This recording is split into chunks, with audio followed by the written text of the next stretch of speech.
Hospital. ভেনবার test hospital আমেরিকার Massachusetts অঙ্গরাজ্যের সালেম নগরীতে অবস্থিত ডেনভার স্টেট হাসপাতালটি ভৌতিক কর্মকাণ্ডের জন্য কুখ্যাতি অর্জন করেছে। এটি মূলত একটি মানসিক হাসপাতাল ছিল, যা 1979 সালে প্রতিষ্ঠিত হয়। মানসিক রোগীদের চিকিৎসার জন্য স্যার উইলিয়াম হার্বার্ট এই হাসপাতালটি প্রতিষ্ঠা করেন। শুরুর দিকে হাসপাতালটির কর্মকাণ্ড ভালোভাবে চললেও বছর 5 পর এক মর্মান্তিক দুর্ঘটনায় স্যার উইলিয়াম হার্বার্টের মৃত্যু হলে হাসপাতালটির কর্মকাণ্ড আসলে আমূল পরিবর্তন। স্যার উইলিয়াম হার্বার্টের মৃত্যুর পর এখানে রোগীদের উপর আক্ষরিক অর্থে নরক নেমে আসে। রোগীদের মারধর, ইলেকট্রিক শক থেকে শুরু করে হাইড্রোথেরাপি পর্যন্ত দেওয়া হতো। এই ধারাবাহিকতায় 1885 সালে ব্রায়ান হ্যারিস নামের এক মানসিক রোগীর উচ্চ ইলেকট্রিক শকে দারুণ মৃত্যু হয়। পরে তার লাশ অত্যন্ত গোপনীয়তার সাথে হাসপাতালের এক নির্জন জায়গায় কবর দেওয়া হয়। এই ঘটনাটির এক সপ্তাহের মাথায় হাসপাতালের কর্মী মাইক হ্যারিসের মৃত্যু হয়। তার মৃত্যু মুন্ডহীন লাশ হাসপাতালের পিছনে উঠানে আবিষ্কৃত হয়। এরও ঠিক এক সপ্তাহ পর হাসপাতালের ডক্টর এফ হেনরির ঝুলন্ত লাশ পাওয়া যায় তারই কক্ষে। এই দুজনেই ছিলেন ব্রায়ান হ্যারিসের হত্যাকারী। তাদের পৈশাচিক আনন্দ লাভের জন্য রোগীদের ওপর বিভিন্ন নির্যাতন চালাতো। হত্যাভাগ্য ব্রায়ান হ্যারিস ছিলেন তাদের সেই পৈশাচিক আনন্দের শিকার। এই ঘটনার পর হাসপাতালটি বন্ধ করে দেওয়া হয়। তবে আজও গভীর রাতে হাসপাতাল থেকে ভেসে আসে যন্ত্রকাতর চিৎকার, মাঝে মাঝে আলো ঝলকানিও চোখে পড়ে। এখানকার নিরাপত্তা কর্মীর মাঝে মাঝে ভারী পায়ে হেঁটে যাওয়ার আওয়াজও শুনতে পান। কেউ যদি হাসপাতালটি দেখতে চান তবে তাদেরকে শুধু হাসপাতালের চত্বরে প্রবেশ করতে দেওয়া হয়, তখন হাসপাতালটির ভিতরে প্রবেশ করতে দেওয়া হয় না।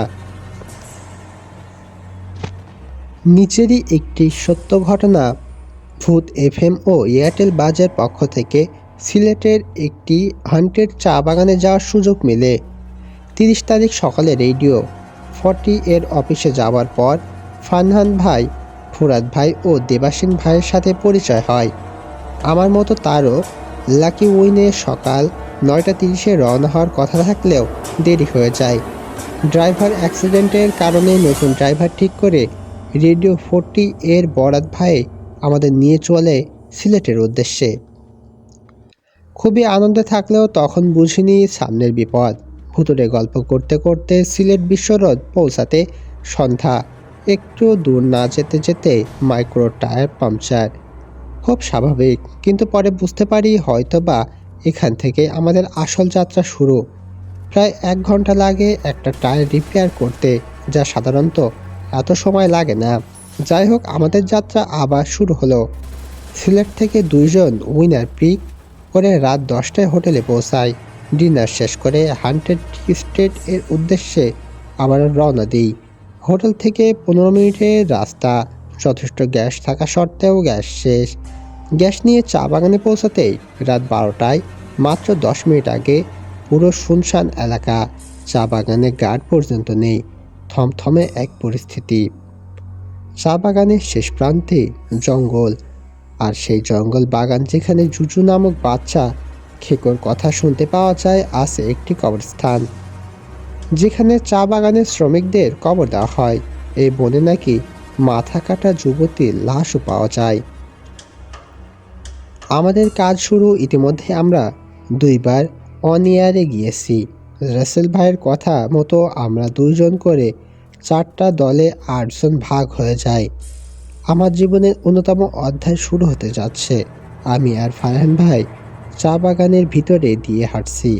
খুব একটা শীত ছিল না, 15 থেকে 17 ডিগ্রি,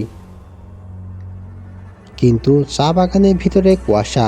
তখন আর মনে হয়নি যে শীত এত না, যে কুয়াশা থাকবে। হঠাৎ আমি কিছু অনুভব করতে থাকি। আমার পিছনে হয়তো কিছু আছে, ভয় লাগছে। আমি সবার ছোট, মনে মনে ভাবলাম এরকম জায়গায় ভয় লাগাটাই তো স্বাভাবিক, কিন্তু আর পারছি না। এবার পিছনে তাকালাম সাহস করে, দেখি কিছুই নেই। কিন্তু একটু দূরে দেখতে পাই কুয়াশার মধ্য দিয়ে মানুষ হেঁটে গেল। যেভাবে কুয়াশা ফাঁকা হয়ে যায় ঠিক তেমনই ফাঁকা হয়ে গিয়েছে, কিন্তু দূরে কাউকে দেখতে পেলাম না। ঠিক এমন সময় ফারহান ভাইয়ের মোবাইলে ফুরাদ ভাই এর ফোন আসে। দেবাশিস ভাই কবরস্থানে অনেকগুলো কালো ও সমান সাইজের কুকুর দেখতে পায়। কুকুরগুলো নাকি অস্বাভাবিক দেখতে, নিথর হয়ে দাঁড়িয়ে তাকিয়েছিল। আমরা সবাই একত্রিত হয়ে গেলাম কবরস্থানে, কিন্তু কোনো কুকুরই দেখতে পেলাম না। হঠাৎ করেই উধাও। এমন সময় বন্য শিয়ালের গণবিদারী আওয়াজ। সেফ জায়গায় যেতে বাধ্য হলাম। অত্যাধিক কিছু না হোক, এই বন্য শিয়ালের হিংস্র থাবা পড়তে চায় না। চা বাগানের শুরু থেকেই একটা বাংলো টাইপের পুরনো বাড়ির সামনে গিয়ে থামলাম। 10 মিনিটের মধ্যে এত কিছু হয়ে গেল, আমার ফোনের মাধ্যমে রিসেন্সারদের সাথে শেয়ার করলাম। তারপর কিছু ছবি তুললাম। রাত 2:30 হোটেলে ফিরে এলাম। ঘুমিয়ে পড়ার দিন ঢাকার উদ্দেশ্যে রওনা দিলাম। মাইক্রোতে সবার ছবিগুলো দেখতে লাগলাম। আশ্চর্য হলাম কয়েকটা ছবি দেখে। একটা ছবিতে বাংলোর সামনে একটা কালো ছায়ের ছবি আছে, কিন্তু সেখানে আমাদের কেউ ছিল না। আজ চা বাগানে তো গার্ডও নেই। তবে ছবিটা কার? ছবিগুলো আমার এফবি আইডিতে দেওয়া আছে, মন চাইলে দেখতে পারেন। পরে জানতে পারি চা বাগানে একটি মন্দির আছে, যেখানে প্রতি বছর 13 বয়সের কুমারী মেয়ের গলা কেটে বলিদান করে। বুঝতে পারছেন জায়গাটা কেমন হবে। ঢাকা আসার সময় আমাদের অনেক প্রবলেম হয়, তা শেয়ার করতে চাচ্ছি না। আমার জীবনে ঘটে যাওয়া ছোটোখাটো কিছু অসংজ্ঞায়িত ঘটনার মধ্যে সবচেয়ে ভয়ঙ্কর ঘটনাটি আজকে আপনাদের সাথে শেয়ার করব। খুলনা থেকে ফিরছিলাম, দুপুরের দিকে রওনা হয়েছি। জ্যামের কারণে আর ফেরি মিস করায় ঢাকায় আসতে আসতে প্রায় রাত 1টা বেজে গেল। তাড়াতাড়ি বাসায় আসার জন্য রেল লাইনের পাশে দিয়ে হাঁটতে থাকলাম। আকাশে ঝকঝকে চাঁদ, মানুষ একদমই নেই। কিছু দূর আগমনের পর একটা গাছের নিচে দেখলাম কয়েকজন মানুষ নাড়াচাড়া করছে। আর একটু এগোতেই স্পষ্ট দেখলাম জিনিসগুলো। নিজের চোখে বিশ্বাস করতে পারছিলাম না। দেখে অর্ধেক অর্ধেক শরীর কাটা কিছু মানবদেহ গড়াগড়ি করছে। কয়েকটা গলা শরীর থেকে আলাদা, কয়েকটা শরীর 4-5 খণ্ড করা। তারা সবাই খুব কষ্ট করে টেনে টেনে নিজেদের শরীর রেল লাইনের দিকে নিয়ে যাচ্ছিল। আমার মাথা ঘুরে গেল এই দৃশ্য দেখে। আকাশে স্পষ্ট জ্যোৎস্না, পরিষ্কার দেখলাম সব। সাথে সাথে আল্লাহু আকবার বলে চিৎকার দিয়ে পিছনে ঘুরে দৌড় মারলাম। তাড়াতাড়ি বাসের কন্ট্রাক্টরকে এসে দেখি কিছু মানুষ এখনো বসে আছে। ভোরের আলো ফুটলো যাবে। সাথে তাদের রাতটা কাটিয়ে দিলাম। পরদিন সকালে বাসে ফিরে সবাইকে বললাম এই কথা। আমার ছোট মামা একজন ট্রেনের টিটি, তিনি বললেন ট্রেন রাস্তার পাশে নাকি অনেক সময় এমন কিছু দেখা যায়। মাঝে মাঝে ট্রেন চালক বা এদের সাথেও মানুষরা অনুভব করেন এদের অস্তিত্ব। হতে পারে এটা ট্রেন কাটা পড়ে যাওয়া, অকালে মরে যাওয়া মানুষগুলো যাদের আত্মার শান্তি হয়নি। আমার জীবনে আরও কিছু ঘটনা আছে, আপনাদের ভালো লাগলে শেয়ার করব, যা সত্য এবং সেই রাতে দেখেছিলাম তাই শেয়ার করলাম আপনাদের সাথে।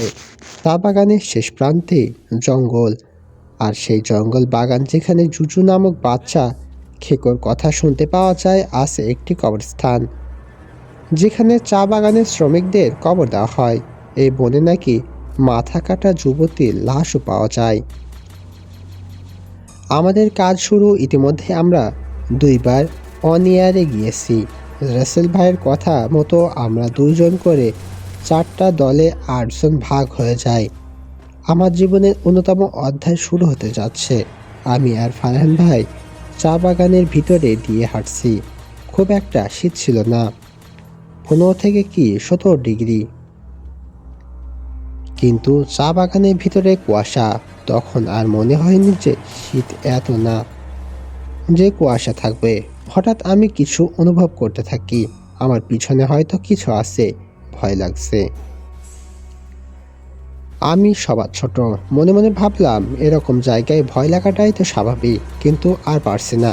এবার পিছনে তাকালাম সাহস করে, দেখি কিছুই নেই, কিন্তু একটু দূরে দেখতে পাই কুয়াশার মধ্য দিয়ে মানুষ হেঁটে গেল।